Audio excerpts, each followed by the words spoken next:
Okay, trades for the day. First trade is actually in SDS, but that was on a different strategy, and I want to explain that, so I'm saving that for the end of this video. But my real trade for the day is this one here. It was in DDM, and it was a long. Entry was here.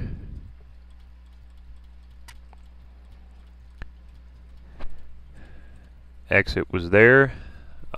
Next trades were in TWM, and it was a long here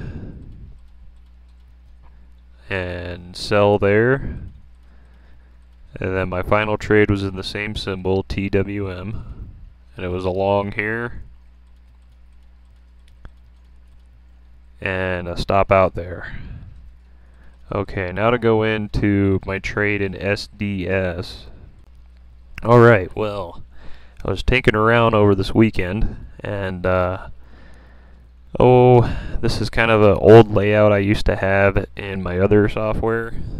You know, if you read my blog long enough, you might recognize that I have these three moving averages back up again. The dark blue is a 64 exponential moving average. The bright blue is a 32 exponential moving average. And the purple is a 16 simple moving average. But I was, I was playing around with this over the weekend, and I was noticing that the Dow would react to these different moving average lines. Okay, and I was noticing that you could get in on some nice trends, you know, in a trending market like this is here.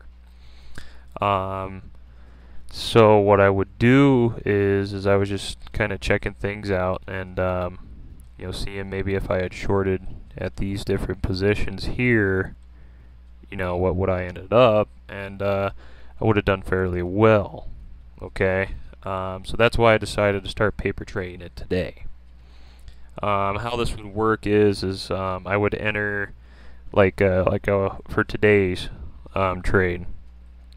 Since this is the index and I wanted to short here, what I did was long SDS, which is the ultra short S&P 500. And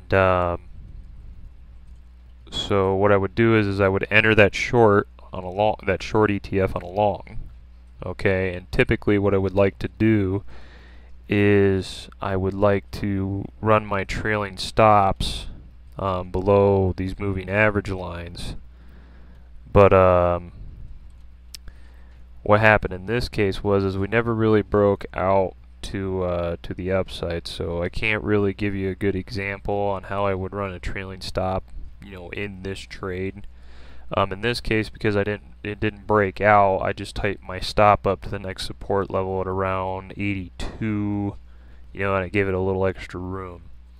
But in the ideal situation, what I would want to do is see here, like say I had entered in on a long in here, what I would have done is, or preferred to do, is I would hold on to that long and just run a trailing stop this whole time, to where it would have been under like this the 32 moving average. So what would have ended up happening is my trailing stop would have got me out somewhere in here. Okay. In this case, I may have tightened it below the 16 moving average because it had such a nice long run up. But that wasn't a real-time trade, so I couldn't really honestly tell you if I would have done that in real time or not. Okay. But that would have been my ideal situation for a stop out. But like I said, this morning it was a little different, and I had to kind of adjust and adapt. But hopefully, as time goes on, I'll get you guys some better examples and be able to explain it better in a future video.